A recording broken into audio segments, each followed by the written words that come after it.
Bien, buenos días, señores estudiantes. Mi Dios me lo siga bendiciendo. Estaba haciendo el control de la asistencia. Conmigo 27. 28, hace falta un estudiante. Bueno, como les comentaba en la clase del día de ayer, que tuvimos a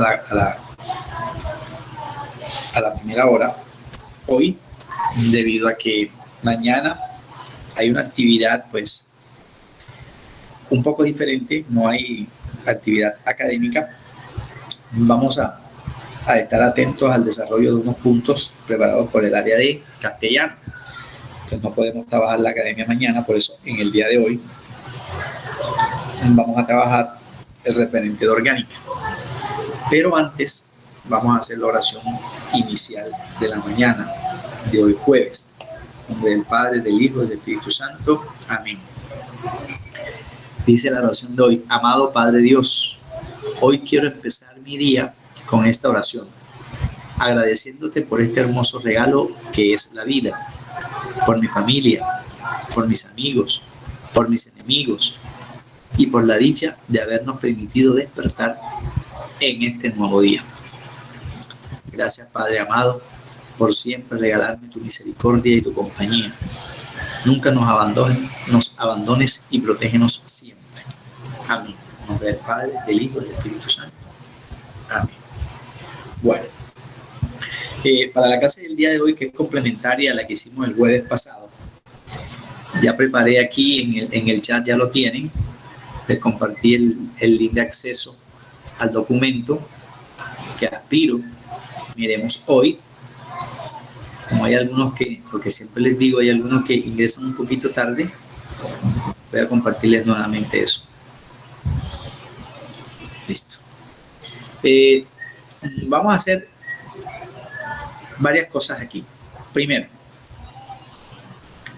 lo que nos toca, que es referente orgánico.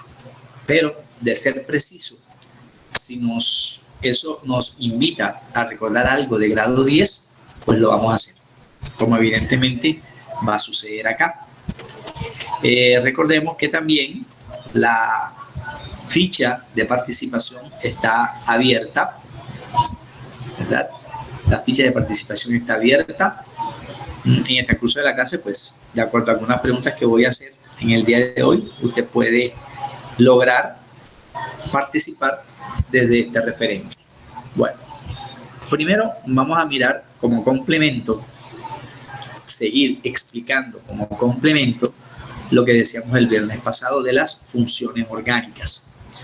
Recuerde que en ese momento decíamos que hablar de funciones orgánicas era como hablar de continentes o hablar de reinos naturales, simplemente por mencionar dos situaciones diferentes a química, pero que me implican, por ejemplo, todo el universo de sustancias orgánicas, o al menos las más comunes. ¿Por qué? Porque yo al analizar esto aquí no veo la estructura de un alcano cerrado como la de un alqueno cerrado, ni mucho menos como la de un alquino cerrado.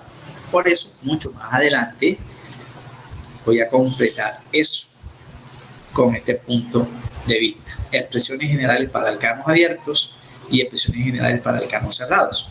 Estas dos estructuras me van a servir para, en una fórmula molecular, poder diferenciar si me están hablando de un alcano o me están hablando de un aromático, por ejemplo, por colocar esas dos situaciones. Recuerden que estamos tomando como referencia las diferencias entre función y grupo funcional que explicábamos la vez pasada. Entonces, si seguimos analizando, voy a ampliar un poquitico aquí, seguimos analizando, me voy a encontrar aquí que hay un derivado halogenado de lo que no alcanzábamos a hablar en la clase pasada, porque de aromáticos sí los mencionamos, anoenoíno y aromáticos, que son los únicos hidrocarburos. De ahí en adelante hablaríamos de funciones oxigenadas, de funciones nitrogenadas o de funciones halogenadas. Precisamente esta, como es cortita, vamos a comenzarla. Son los derivados halogenados. Voy a colocar aquí un punto rojo para saber, o al menos un asterisco, para saber ubicar, porque esto tiene mucha información. Primero que notamos que en esta columna que estamos analizando es la estructura general, cómo puede suceder que una fórmula posea la clasificación de un derivado halogenado. Entonces me dice la tabla que al igual que en los anteriores y que en los siguientes aparecen las letras R. Esas letras R me indican cantidad de carbonos, que puede ser uno o pueden ser varios. Es más, pueden ser abiertos o pueden ser en su defecto cerrados, depende de lo que me diga la estructura. Pero en cualquiera de esos dos, de esos dos momentos, el abierto o el cerrado, hay una denominación. La letra R mayúscula es cuando el radical, que lo significa R, es abierto. Si es cerrado, encontraremos un AR, que significa arílico. Eso lo explicaremos, no creo que hoy, pero sí lo vamos a explicar en clases. ¿Cuándo es abierto? ¿Cuándo es cerrado? Es más, hay una fórmula para definir eso. Pero renglón seguido me dicen que ese carbono solo comparte un electrón con el halógeno. ¿Dónde están esos electrones? Recuerde que en el extremo, bueno, esto no me deja escribir muy bien porque lo amplía al 100%. Voy a tratar de hacer, bueno, voy a utilizar aquí el mouse que es más fácil. Aquí, donde está el punto rojo, sería el electrón que compartiría este carbono con el halógeno, que comparte otro electrón. O sea que aquí, esta estructura usted la puede considerar como una estructura mixta. Parte orgánica, parte inorgánica. La parte inorgánica aquí la simbolizan, la generalizan con la letra X. De tal manera que esa letra X me relaciona a los elementos del grupo 7A de la tabla periódica que veíamos el año pasado. Grupo 7A o el grupo de los halógenos. Pero una pregunta. Significa formadores de sales. Sí, dime. Cada una de las terminaciones, o sea, contribuye a la forma que va a tener. Sí, señorita. Cada una de las terminaciones. Por ejemplo, ciclobutano. Ciclobutano con respecto al penteno. Fíjate que mientras que un nombre comienza con el prefijo ciclo, el otro no lo comienza. Si comienza con el prefijo ciclo, es para ubicarnos en que la estructura es cerrada.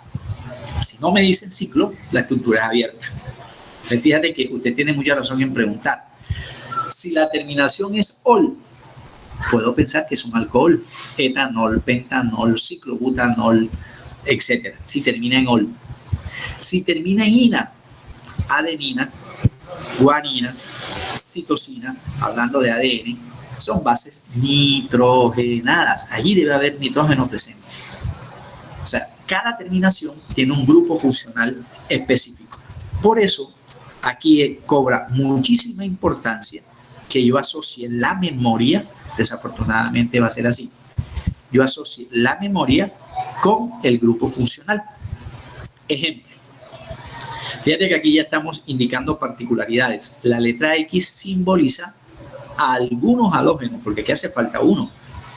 ¿Cuántos elementos hay en el grupo 5? Perdón, en el grupo 7A hay 5 elementos. Está el flúor, está el cloro, está el bromo, está el yodo y finaliza en el ástato. Aquí no lo tienen en cuenta. Razón. Usted sabe que a medida que bajamos en un grupo, la electronegatividad disminuye. Cuando voy de arriba hacia abajo, disminuye. Y al disminuir la electronegatividad, aumenta la masa.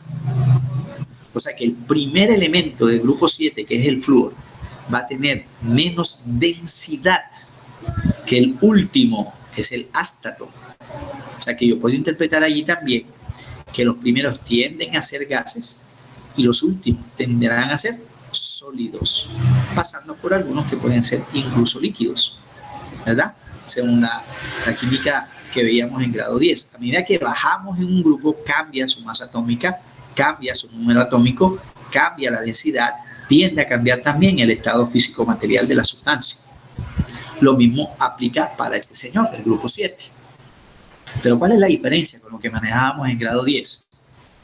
Que aquí en el grupo 7 todas las terminaciones son uro, fluoruro, cloruro, bromuro, yoduro, porque son generadores de sales.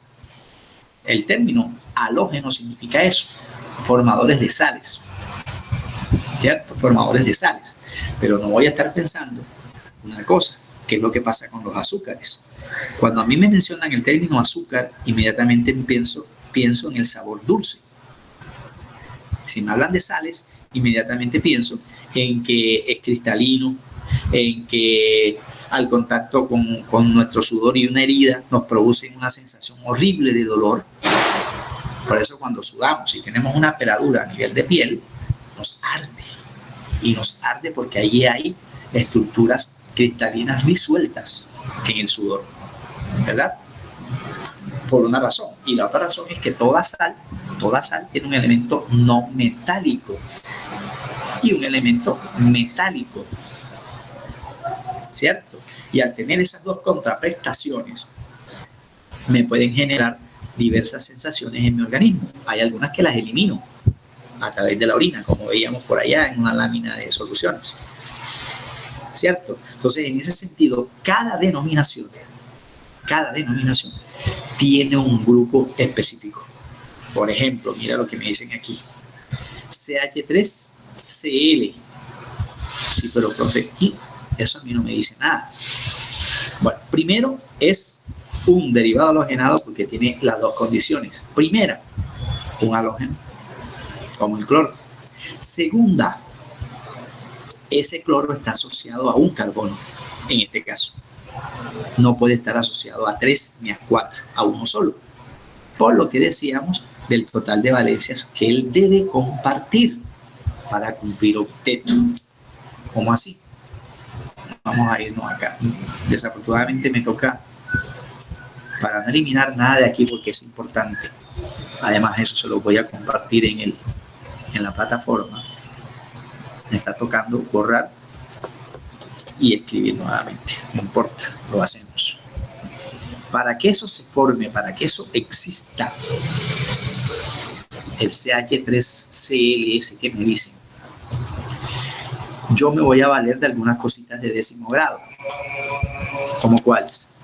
Recordemos que estamos haciendo alusión a este señor, R, que es carbono, que se puede unir con un inorgánico.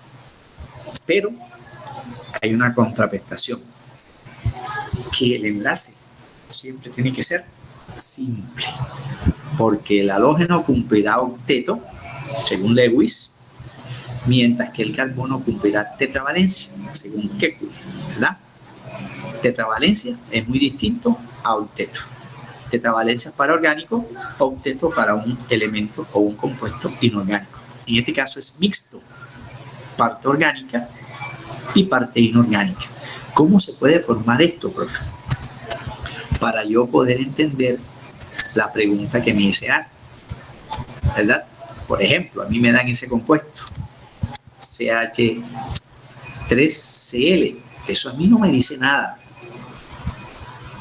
No me dice nada porque de pronto no hemos asociado al origen de esto. Para que esto se forme, por ejemplo, tienen que reaccionar dos cosas distintas. Una parte orgánica y una parte inorgánica. ¿Cuál es la parte orgánica? Aquella que tiene un carbono, y si hay un carbono debe tener 4 hidrógenos, CH4. Y ese CH4 debería reaccionar con cloro, pero usted sabe por química de 10 que el cloro solo, individual, es incorrecto ponerlo a reaccionar aquí. Ah, profe, entonces aquí quito una H y coloco el cloro. No, eso no es así, ¿verdad? No es así. Para que esto reaccione con esto, es porque hemos agregado un mol. Aquí está estequiometría de grado 10. Un mol y solo un mol de cloro. ¿Por qué no pueden ser 5 moles, profe? ¿O por qué no puede ser 0,5? Debe ser un mol porque, por varias razones, vamos a dar dos. Primera, solo un cloro entra a la cadena. Ajá, ¿y qué pasa con el otro? Para que ese cloro entre a la cadena, primero tiene que salir de la cadena algo. ¿Cómo le llamaban a eso en química inorgánica? Cuando un elemento sale y es reemplazado por otro. Sustitución. Entonces, un segundo. ¿Quién habló? Yo, profe. Ana Sofía. Anita, excelente, Ana. Eso es lo que yo estoy buscando. ¿Cierto? Eso es lo que yo estoy buscando. Asocie cosas. Para que ese cloro entre a la cadena, primero tiene que salir un hidrógeno. No puede ser al revés. Ejemplo, no voy a valer de esto.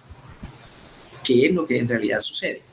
Cuando estamos viendo partidos de fútbol, a los que nos gusta eso, y somos apasionados por un equipo de fútbol en particular, siempre escuchamos que los narradores utilizan este término, el que Anita nos dijo categóricamente.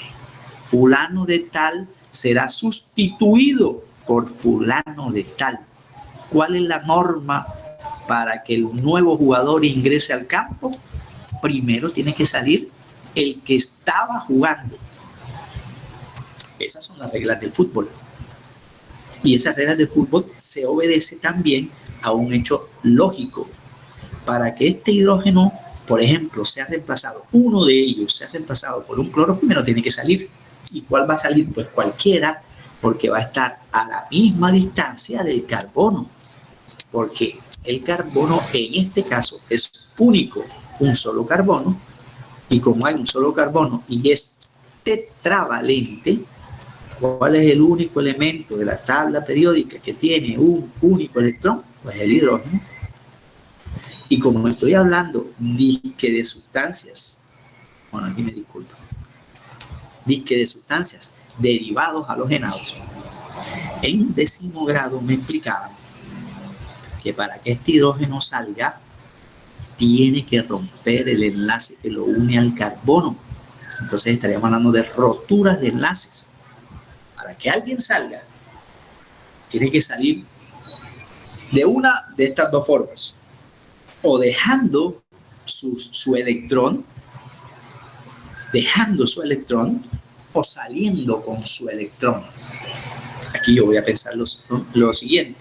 Este hidrógeno está a la misma distancia de este y de este, da igual, cualquiera. Por eso aquí me dice CH3. ¿Qué asociamos aquí? Que el cloro, el mol de cloro que ingresamos, rompe su enlace. Y un enlace entre el carbono y el hidrógeno también se rompe de la misma manera. ¿Y cómo se rompió? De una manera simétrica. Cada quien quedó con un electrón, ¿cierto? Como cada quien queda con un electrón, hay la probabilidad de formarse un nuevo enlace. Por eso en 10º me dijeron, en las reacciones lo que en realidad ocurre es una reagrupación de sustancias. Y esa reagrupación de sustancias obedecen a una regla. No es que este va a entrar con este ya porque se me ocurre, no.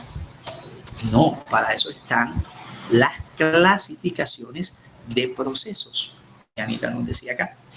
Entonces yo debo valerme de unas flechas que me indiquen quién se va con quién. Como es sustitución, es reemplazo. Entonces usted puede decir, listo, profe, este hidrógeno se va con el cloro. Y el otro cloro que aún está en el medio entra al lugar que dejó el hidrógeno. Hay una sustitución simple. Pero, profe, se me forman dos cosas, no una sola. Yo te diría así. Se te forma este señor, estas 3 H serían esta, esta y esta. Y aquí, que no me lo dice la fórmula, aparecerá, vamos a colocarlo en rojo, aparecerá el enlace que se forma, se reorganiza entre un cloro con el electrón que aún tiene disponible el carbono, más el hidrógeno que se une al cloro. Y en 10º grado, ¿cómo le llamaban a esa sustancia? Ácido clorhídrico. ¿Cierto? Entonces, es derivado halogenado porque depende de la reacción. de dos cosas, de un alcano con un halógeno. Deriva de eso.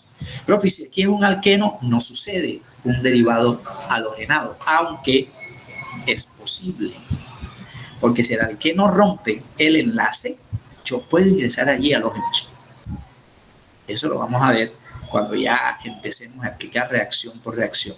Aquí lo que estamos asociando es grupos funcionales con posibles orígenes.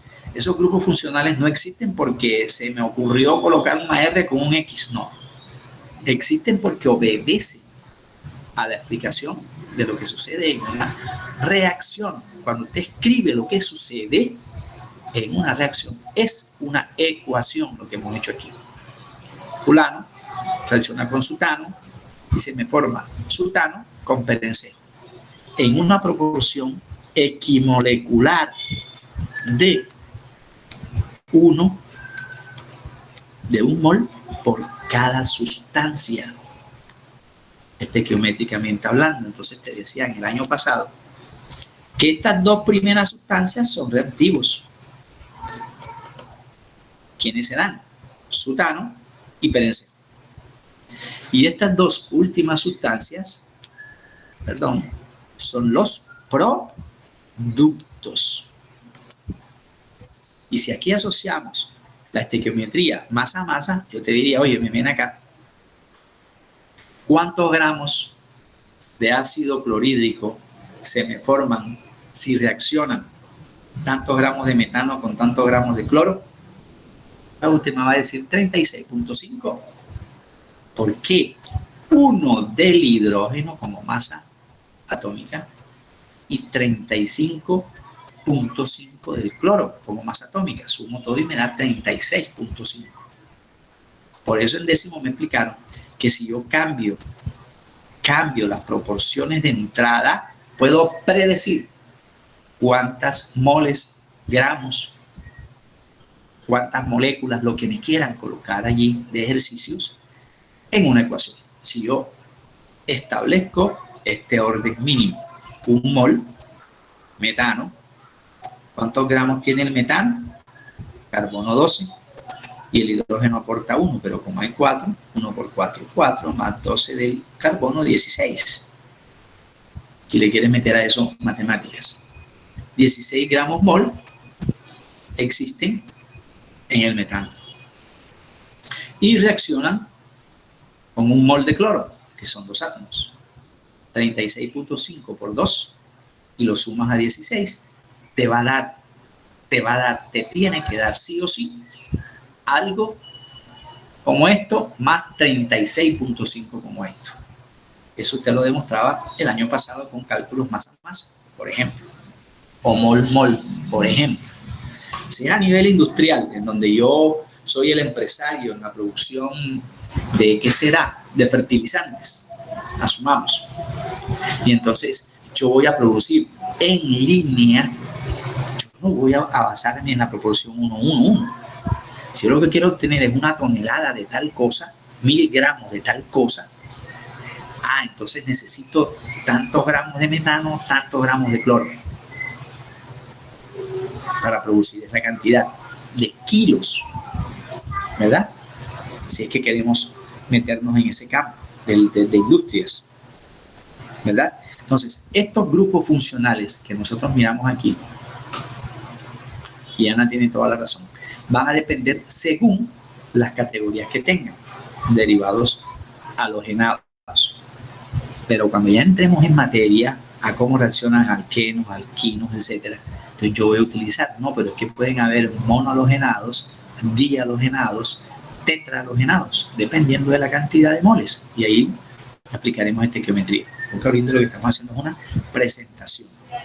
Derivados halogenados. Siempre participa flúor, cloro, bromo o yodo. Preferiblemente estos dos señores para algunos ejercicios. No significa eso. Entonces, profe, ¿por qué en biología me hablan de CFC?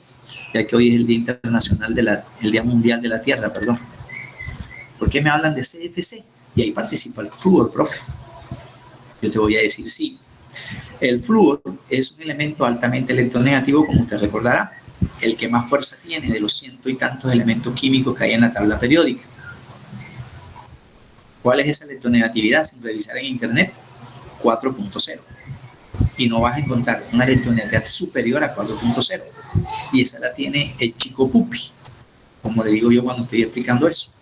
Y el chico pupi, ¿por qué? Porque es el más fuerte, es el que está más arriba, es el que está más a la derecha, es el primero de la lista, es el que tiene menos masa, es el que tiene menos densidad, es el que tiene menos número atómico, es aquel cuya distribución electrónica es menor que la del cloro, en fin, es un no metal típico.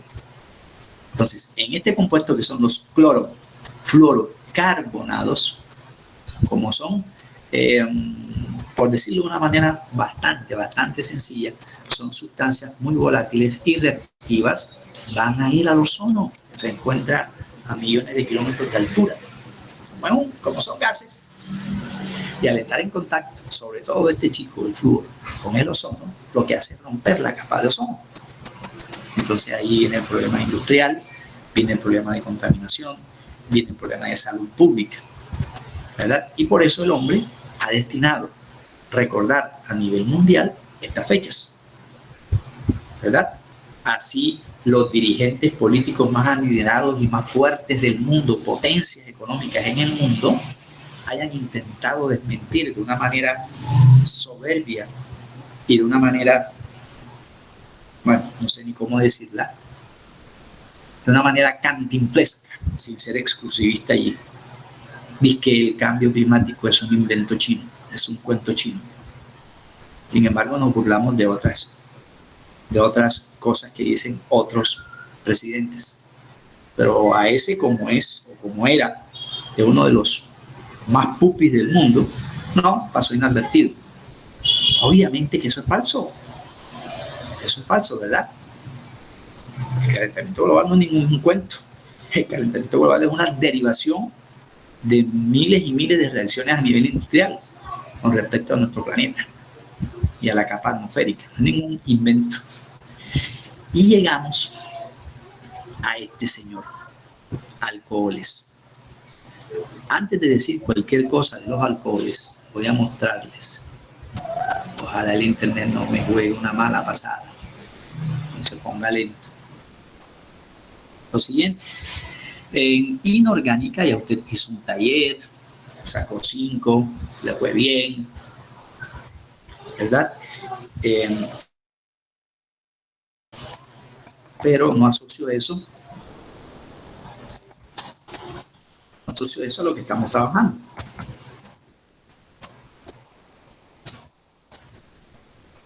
Perdón, escribí al revés.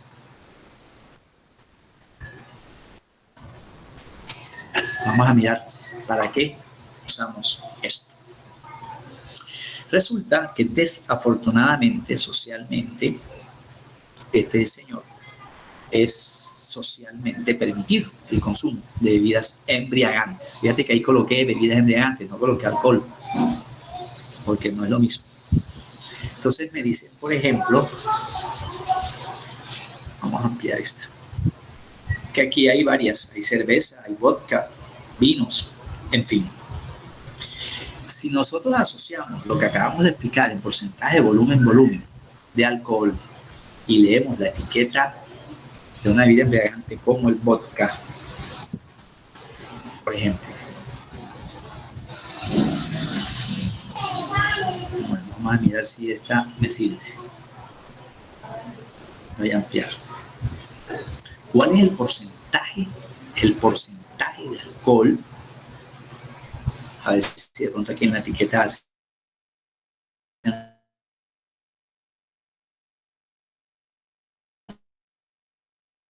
referencia a porcentaje. Entonces vamos a ser más precisos en la búsqueda. El internet está lento.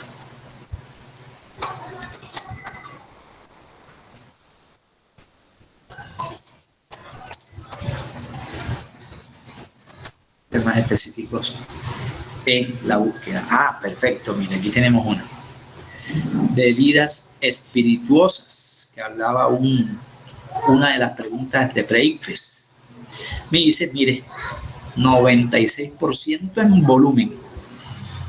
Y me dice el volumen total de la solución. 500 mililitros, o sea, medio litro. Pero por cada 100 mililitros de este alcohol que venden aquí, o de esta bebida embriagante, de cada 100, mi querido amigo, hay 96 centímetros cúbicos de alcohol. 96. Me lo dicen aquí categórico, 96%. Por cada 100. Por cada 100 mililitros de esto. Por eso, si yo me tomo una cerveza, por ejemplo, costeñita, y me dan un trago de esto,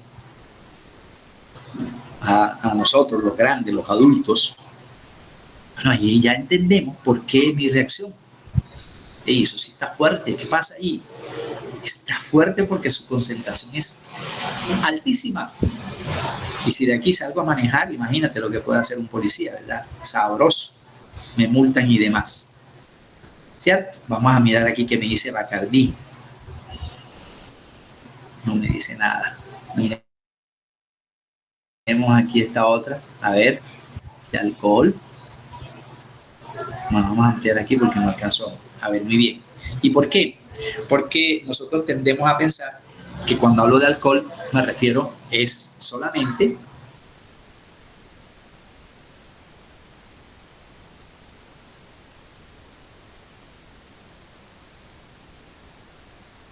me dijeron, sí, me hablan aquí de algo, parece. Segunda bebida alcohólica,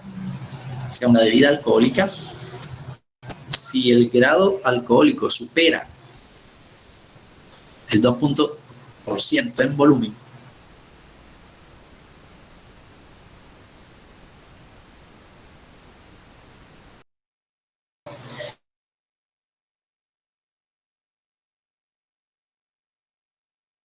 contienen. Cuando el grado alcohólico es superior o está entre miércoles, está entre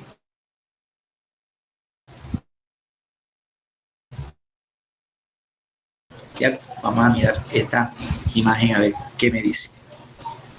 Si me hablan de algún porcentaje, no me dice.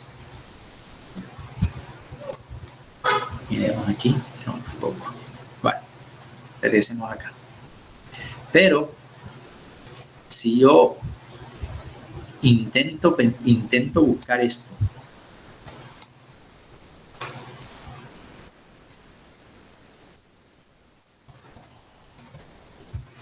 alcohol antiséptico, por ejemplo, ¿cuál quieres? ¿En qué volumen lo deseas? ¿En qué proporción lo deseas? Estos también son alcoholes, mi querido amigo, pero su uso es diferente al que acabamos de mirar ahora. Ahora, si digo esto,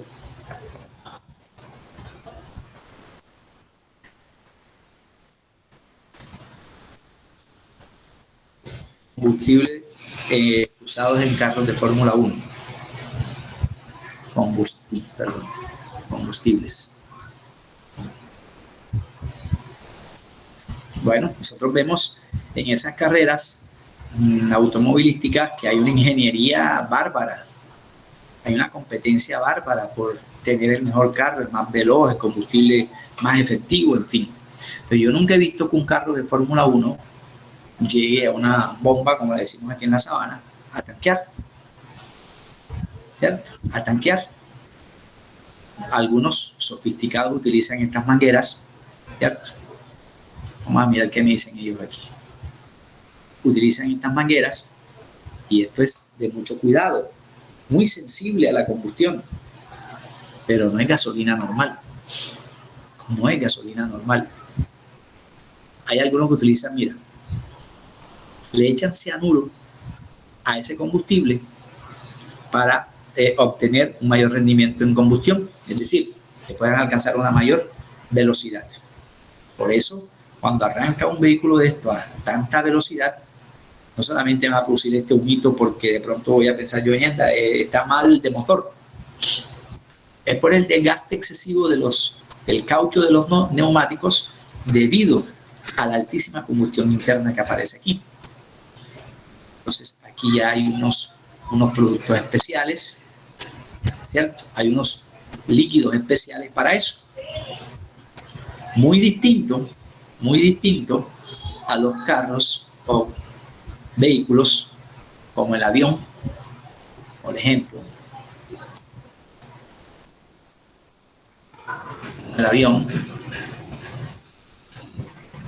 Nunca he visto un avión tanqueando en una gasolinera, ¿cierto? Mire aquí cómo utilizan ese tanqueamiento. Vamos a leer aquí qué tipo de combustible. Estamos hablando de alcoholes. Depende del tipo de avión, ¿verdad? Si son aviones destinados a la seguridad nacional, que compramos recién, en plena época de pandemia, bueno, ¿cuánto cuesta una hora de vuelo de esos aviones? Sin embargo, ¿cuántas personas se están quedando sin vacuna, sin la primera dosis? ¿O cuántas familias hay aquí en Sincelejo que se acuestan a veces sin comer?